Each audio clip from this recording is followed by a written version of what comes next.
este año en la casa del Señor. Así que para mí no hay mayor regocijo que estar con ustedes alrededor de la palabra y meditando en ella. Es un deleite poder meditar en la palabra del Señor y precisamente con eso quiero empezar el día de hoy. Quiero empezar con tres pensamientos rapidísimos para ir introduciendo el escudriñar las Escrituras juntos en esta mañana en la casa del Señor. Hermanos, es impresionante, es maravilloso saber que de un solo texto podemos sacar muchísimas enseñanzas. Recuerdo que un día la hermana Meli decía eso. A veces leemos un pasaje y hay algo para nuestra vida. Volvemos a regresar a ese pasaje y podemos volver a encontrar otra enseñanza. Y a veces nos ha pasado que decimos, ¿cómo ese hermano vio esa enseñanza que yo no vi en ese pasaje? Así de maravillosa es la palabra de Dios y de rica en profundidad. Eso es lo primero que quiero que veamos, hermanos, porque el día de ayer yo les decía que íbamos a estar en este mes meditando en este nombre, Ebenezer. Y el día de ayer di un panorama general, pero hoy, a partir de hoy y los domingos por venir, vamos a ir haciendo una especie de lupa. Vamos a ir acercándonos poco a poco y ver cada detalle. Hermanos, los pasajes bíblicos, si los leemos de manera superficial, me temo que nos perdemos muchas enseñanzas. Pero cuando nos acercamos y la hermenéutica nos dice que incluso nos imaginemos, que sintamos, que pensemos, que analicemos, porque cada palabra es una palabra inspirada y tiene una enseñanza para nosotros. Tercer pensamiento, siempre me gusta citar a un grupo de personas que se llaman los puritanos. Y los puritanos en la historia de la iglesia son aquellos hermanos ingleses que continuaron la reforma en medio de un panorama donde la iglesia se estaba sucumbiendo en un secularismo, en un apartarse de las Escrituras. Se levantó un gran grupo que el Señor levantó y pudieron volver a las Escrituras. ¿Y por qué los menciono? Porque algo que ellos tenían en su predicación es que podían pasar hablando un año o 6 meses de un solo versículo. Imagínense ustedes, 1 año o 6 meses predicando de un solo versículo. Y eso es maravilloso, porque hay un chiste por ahí del seminario donde yo estudié, que de repente ya se graduó un alumno y después de 6 meses habló a rectoría y dijo, rector, estoy muy triste porque ya acabé de predicar toda la Biblia.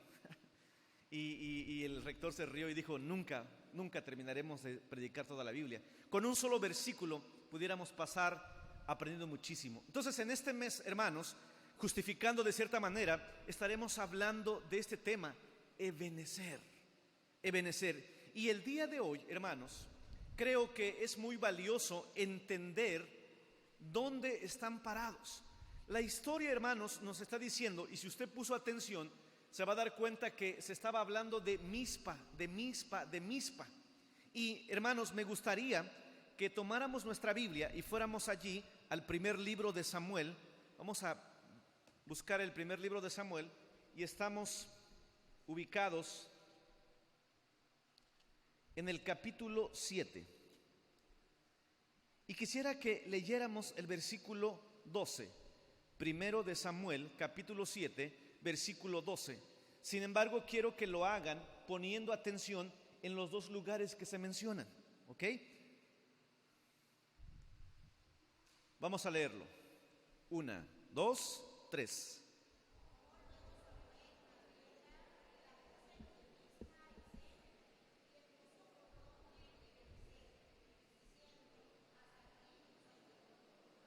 Por lo menos a partir de hoy vas a aprender dónde se ubicaba geográficamente Ebenezer. Y Ebenezer se ubicaba geográficamente entre 2 pueblos. ¿Cuáles eran? Mizpa y Sen. Ahora tú dirás, ¿eso para qué me sirve? Bueno, hermanos, el día de hoy es importante que podamos comprender la lección geográfica donde el sitio fue alzada la piedra de Ebenezer. Para una mejor comprensión de este texto, es necesario observar, amados hermanos, con detenimiento por qué el escritor sagrado pone los nombres entre Mizpa y Sen. Pudo haber sido que nada más dijera, a muchos nos hubiese encantado, la lección de Ebenezer es esto y significa esto. Pero algo que me encanta de la Biblia es que la Biblia también nos sitúa donde personajes como tú y como yo vivieron.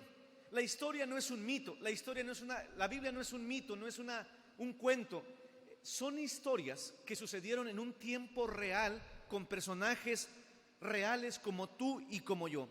Ahora, ¿por qué es importante saber qué sucedía entre Mizpa y Sen? Bueno, hermanos, fíjense que este lugar llamado Ebenezer tiene su historia. ¿Y qué pasaba en Mizpa, hermanos? 20 años atrás, escuchen, Ebenezer está situado entre Mizpa y Sen. Sin embargo, en la historia bíblica ese lugar no es tan nuevo, porque 20 años atrás, en ese mismo lugar, sucedió algo terrible.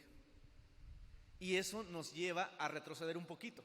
Vayamos al capítulo 4 de Primero de Samuel y vamos a únicamente leer el versículo 1, por favor. Primero de Samuel, capítulo 4, versículo 1. Está en la pantalla, si gustan, podemos leerlo detenidamente, comprendiendo lo que estoy diciendo. 1, 2, 3.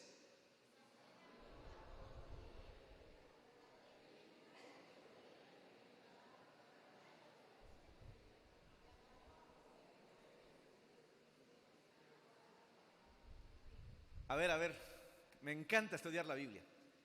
¿No que Samuel en el capítulo 7 le puso por nombre a ese lugar Ebenezer? Pero aquí ya encontramos una aparente contradicción, porque en el capítulo 7 nos dice que Samuel tomó una piedra y le puso por nombre Ebenezer. Sin embargo, vean ustedes que atrás nos damos cuenta que ya había sucedido algo.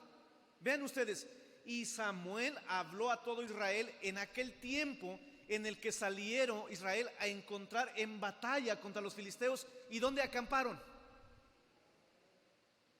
¿Dónde acamparon? Junto a Ebenezer.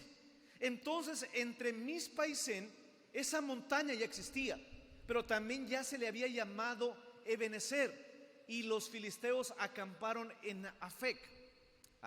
Hermanos, los filisteos desataron una guerra contra Israel, y antes de que se desataba la guerra, cada uno se ponía en su propio campamento, y los filisteos estaban en un lugar llamado Afec. Ahorita que vayan a la casa pueden decir, ¿será que lo que el pastor está diciendo es verdad?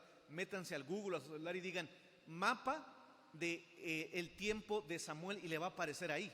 Es maravilloso, porque usted lo pone y se va a dar cuenta que eran unas montañas, unos cerros enormes, y ahí estaban los dos. ¿Y qué pasó en Ebenezer 20 años o en este momento en el capítulo 4? Bueno, hermanos, en aquel tiempo hubo una guerra. ¿Y qué creen? Israel perdió. Salieron a aquella batalla, pero en esa misma batalla, vamos a avanzar al versículo 2 de ese mismo capítulo. Vean lo que dice. Leamos 1, 2, 3.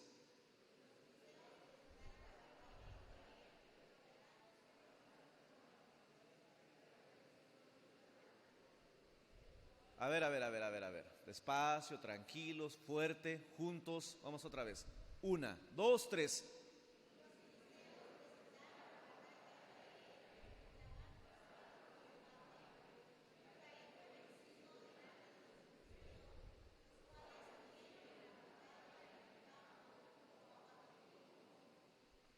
Vamos a repetir esa última frase. ¿Les parece? 1, 2, 3.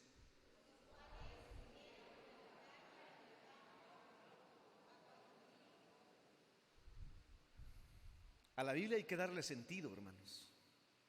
A veces pasamos rapidísimo siendo insensibles. ¿Cuántos hombres del pueblo de Israel murieron? Como 4, y dice como 4,000. O sea, ese día, hermanos, hubo sangre en Ebenezer. Ese día fue un día muy triste porque salieron a la batalla, y en esa batalla, hermanos, dice que se trabaron en el combate, pelearon, batallaron, pero hermanos, ganaron los filisteos. Ese día el pueblo de Israel tuvo una derrota amarga. Imagínense, hermanos, cuando los hombres iban a la guerra, dejaban a sus familias en el campamento. ¿Se acuerdan cuando el pueblo de Filisteo, los filisteos también hacen una emboscada y engañan a David?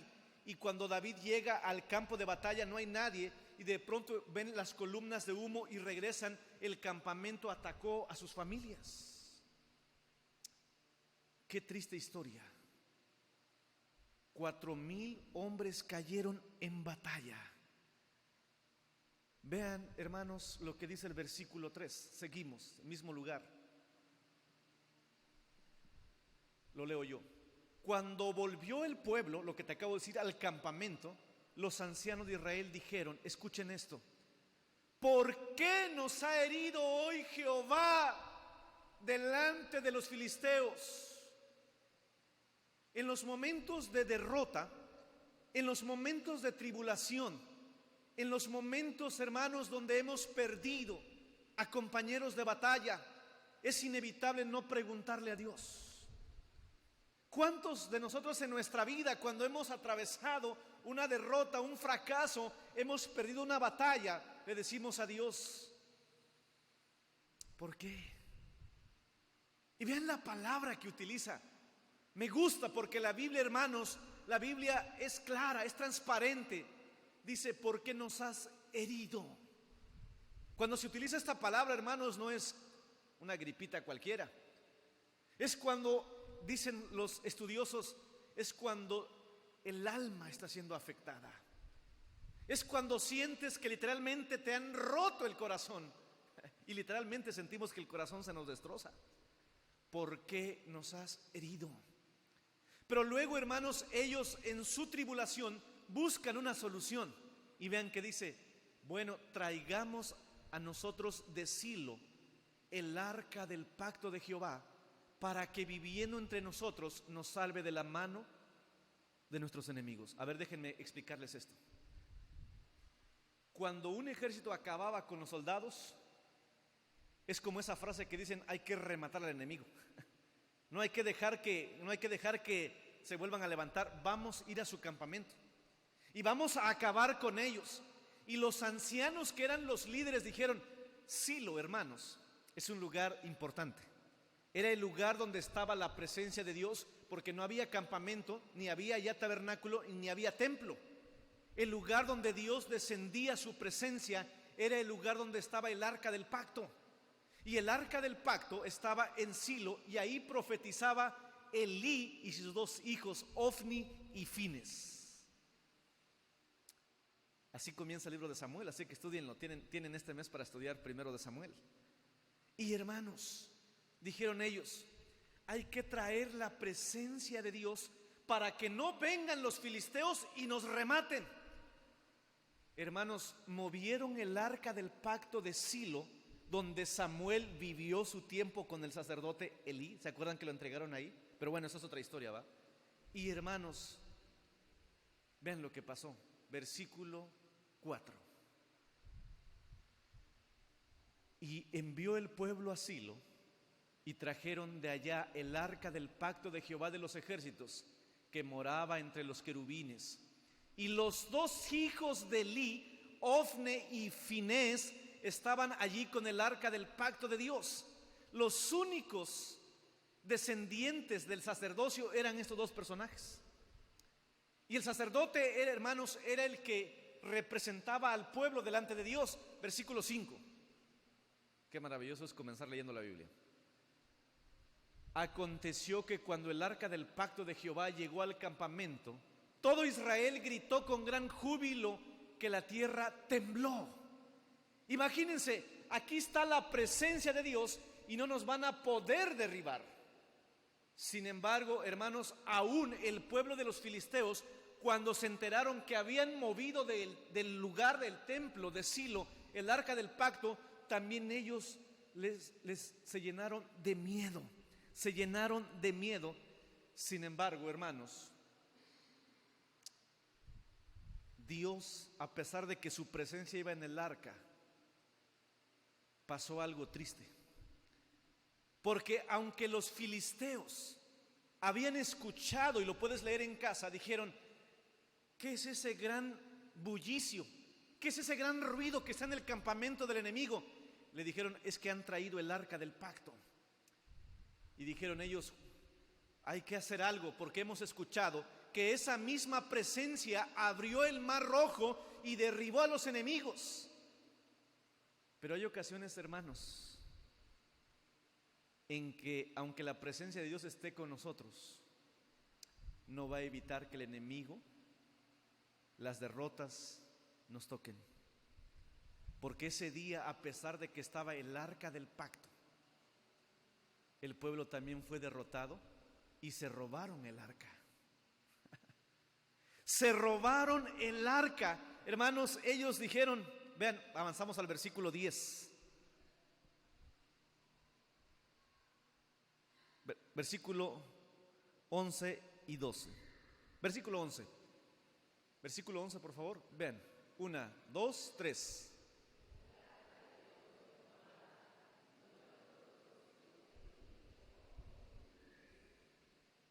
El pueblo de Israel pensó que trayendo el arca iban a vencer a los filisteos, y oh sorpresa, Dios ya los había herido en batalla, pero además trajeron la presencia de Dios representada en el arca del pacto y trajeron a sus 2 sacerdotes, pero a pesar de eso llegaron los filisteos, los destruyeron y se llevaron el arca. Y no solamente se llevaron el arca, sino que mataron a Ofni y Fines. En pocas palabras, hermanos, el pueblo ese día, si ya era su dolor grande, imagínense ahora. Estaban sin lo más preciado, sin lo más valioso. La presencia de Dios había sido quitada de en medio de ellos y habían matado a los únicos que aparentemente eran los intercesores, que claro, usted puede regresar al capítulo 2 y aquí Dios estaba cumpliendo su propósito, porque el sacerdote Elí no había disciplinado a sus hijos, que eran sacerdotes, pero habían hecho del sacerdocio un negocio, porque comían la carne de los sacrificios y no solamente la comían, sino que habían hecho todo un negocio. Y usted me dirá, eso no lo sabía, o tal vez sí. Pero Ebenezer entonces no solamente es un lugar de victoria. Ebenezer no solamente fue un lugar de júbilo, sino que 20 años atrás, en ese mismo lugar, había sido un lugar. De hecho, me encanta porque Spurgeon dice que Ebenezer, el lugar donde se había colocado la piedra, habían muchas tumbas donde muchos soldados 20 años atrás habían sido matados a filo de espada. Ebenezer 20 años atrás también representaba el lugar donde habían sido heridos, derrotados y donde aparentemente la presencia de Dios los había abandonado. Y tú me dices, pastor, ¿y eso en qué me ayuda a mí?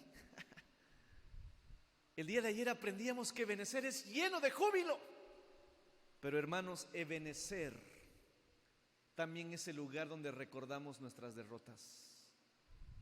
Ebenezer, hermanos, que hoy es un lugar de victoria.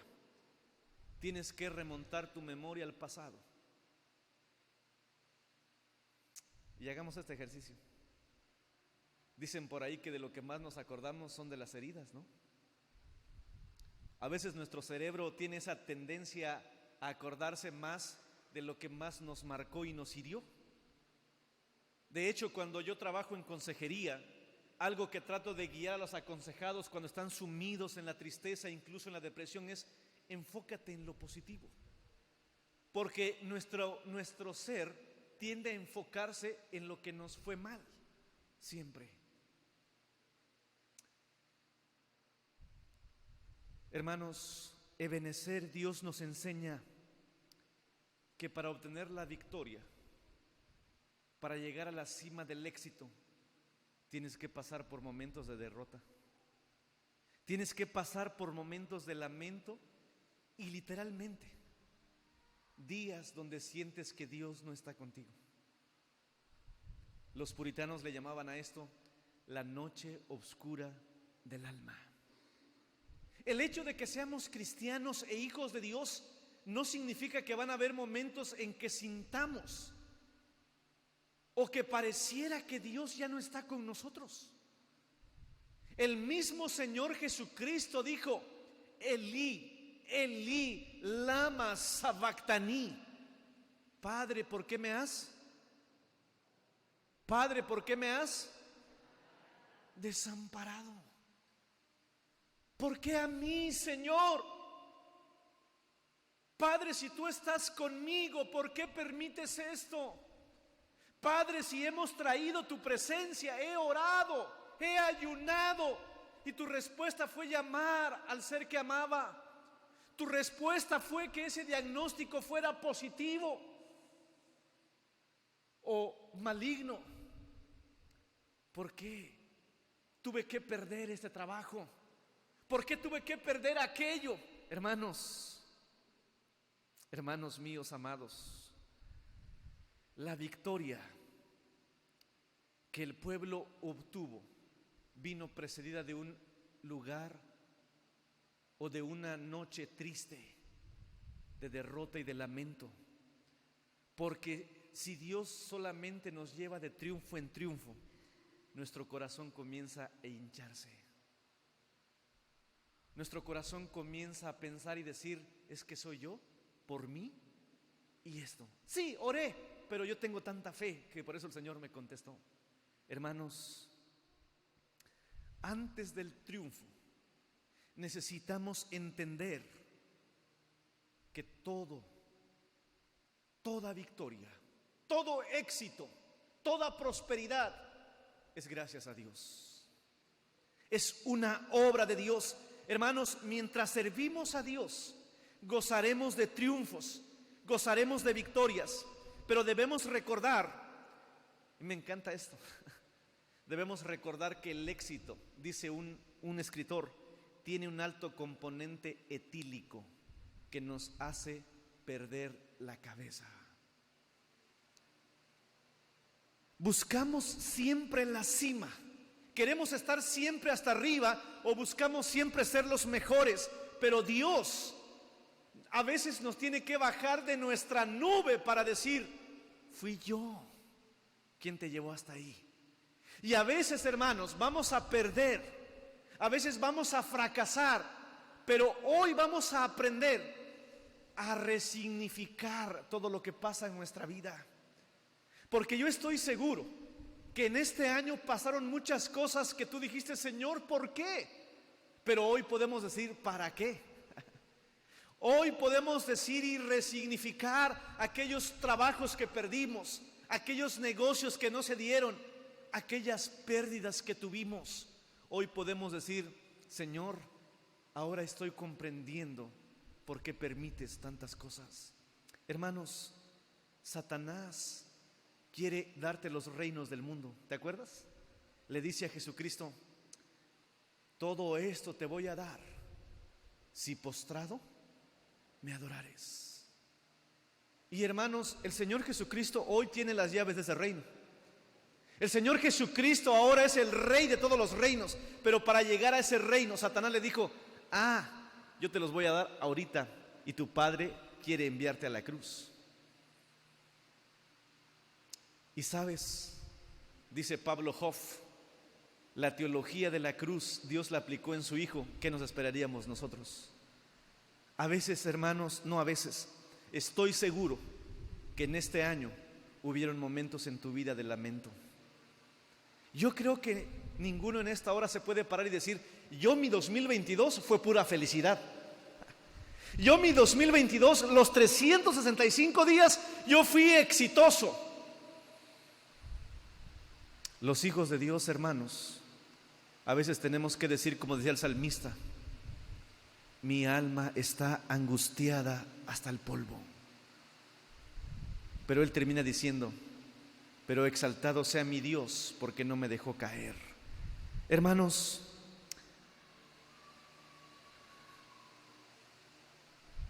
cuando en nuestra vida solamente hay victorias, cuando en nuestra vida solamente hay éxito, vemos a Dios como alguien más y no como el ser de todo nuestra vida.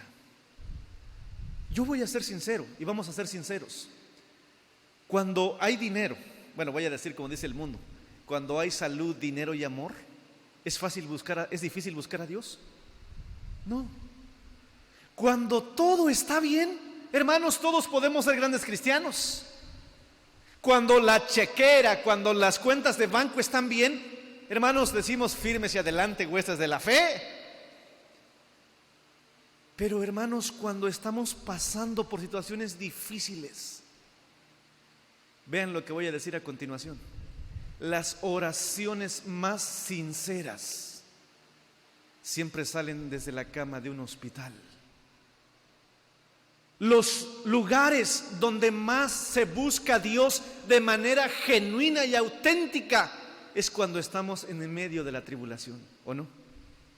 Ahora, si tú me preguntas y dirías, yo hubiese buscado siempre servir a Dios cuando todo está bien, pero dice el Señor, vas a experimentar mi presencia de una mejor manera en medio de las derrotas. Y es en medio de las derrotas, hermanos, donde más aprendemos. El éxito nos nubla, el éxito aparentemente nos hace estar hasta arriba, pero hermanos, los fracasos, las derrotas en la vida del cristiano son lugares donde el Señor nos está enseñando. Son los lugares donde Dios está trabajando con nuestro corazón. Hay algo más difícil que sobreponerse del fracaso y es el éxito. Por eso, hermanos, Proverbios dice, una oración que debería ser nuestra: no me des demasiada riqueza, porque me voy a ¿qué? Olvidar de ti. Pero tampoco me des pobreza, porque yo puede que peque contra tu nombre. Yo no estoy diciendo, hermanos, que las riquezas, y de hecho soy alguien que predica, seamos los mejores donde estamos. Busquemos ser los mejores en cada área donde Dios les ha puesto. Sin embargo, déjame decirte esto, que Dios a veces va a permitir que tropieces, porque en los tropiezos vamos a aprender. Y yo sé que un día vas a llegar y vas a decir, Señor, ya sé por qué cerraste esta puerta. Señor, ya sé por qué no me diste esto. Porque cuando te va a llevar hasta lo más alto, la gloria será de Él y no tuya. Tú le dirás, yo estoy aquí no solamente por mis capacidades, no solamente por mi gran conocimiento, yo estoy aquí porque Dios es grande y poderoso. Pero eso no lo aprendes hasta que tropieces. Eso no lo aprendes hasta que fracases. Las derrotas, hermanos, los momentos y los días tristes que vivimos en este año nos recuerdan nuestra debilidad. Nos recuerdan que somos seres humanos, que no somos superpoderosos y que la fuerza viene de Dios. La cruz, que fue un lugar, hermanos, la cruz antes de Jesús era un lugar para los malditos. En el siglo I del Imperio Romano, el Imperio Romano, que eran para eso buenísimos, inventar formas de castigo y de tortura, dijeron, la cruz va a ser para matar a los más perversos de la tierra. La cruz va a ser para matar a los rateros, homicidas. Los vamos a clavar a vista de todo el público y les vamos a quebrar los huesos. Pero no solamente los vamos a quebrar, sino que los vamos a exponer públicamente en esta montaña que vaya nombrecito, el Monte de la Calavera. Y oh sorpresa, Jesucristo fue llevado a ese lugar. Un lugar que antes, hermanos, dicen los historiadores, que estaba tapizado de cruces. Y hermanos, el Monte de la Calavera allá en Jerusalén es un lugar rocoso. Y hermanos, dicen que cuando el sol pegaba se veía de color púrpura de sangre de gente que había sido asesinada brutalmente ahí. Ese lugar hoy, hermanos, para nosotros es el lugar de victoria. Esa cruz hoy los cristianos la cargamos no como un crucifijo, la cargamos porque es un lugar que se convirtió en nuestra victoria. Ese lugar de derrota en Jesucristo clavado en la cruz se convirtió en un lugar de victoria y por eso estamos aquí. ¿Qué me enseña esto en la teología bíblica? Ebenezer es un lugar también donde recordamos que tropezamos. Es un lugar donde recordamos que hubieron muchos que cayeron. Ebenezer es un lugar donde hubo llantos y lágrimas e incluso preguntas a Dios, pero hoy, dice Samuel, se ha convertido en un lugar de victoria. Y Dios ha tomado venganza. Y Dios hoy nos ha demostrado que el poder es de Dios. La autosuficiencia, mis amados, es un valor cotizadísimo en la tierra, pero un verdadero estorbo en las cosas del reino. Y no lo aprendemos hasta que caemos derrotados. Y volvemos, como decía, con las orejas agachadas y decimos: Señor, ya aprendí. Y es ahí cuando Dios te dice: al que se humillare, yo lo exaltaré. Pero qué bueno que aprendiéramos la humildad a las buenas. La humildad, hermanos, no es una opción, sino un requisito innegociable para quien sirve a Dios. Y esto lo aprendemos en nuestras derrotas. Las victorias y los éxitos no guiados por Dios solamente inflan nuestro egoísmo y nuestra autosuficiencia. La humildad la aprendemos cuando el Señor cierra las puertas de nuestras narices por amor a nosotros. No es que Dios estaba hiriendo al pueblo. No es que Dios no amara, porque después, ustedes leerán la historia, los que se llevaron el arca se llenaron de tumores y dijeron: vamos a regresar el arca al pueblo porque esta presencia no nos pertenece a nosotros. El Señor jamás te va a abandonar, pero a veces va a permitir que sientas que sí, porque es ahí donde vas a sentir a Dios como nunca antes. Y ahora nosotros decimos: gloria al Señor por cada día triste. Gloria a Dios por cada pérdida y cada fracaso, porque es ahí donde el Señor nos estaba haciendo más como su Hijo Jesucristo. Así que, hermanos, los cristianos resignificamos cada dolor, cada derrota, porque eso nos ha traído hoy hasta aquí y podemos decir: Ebenezer.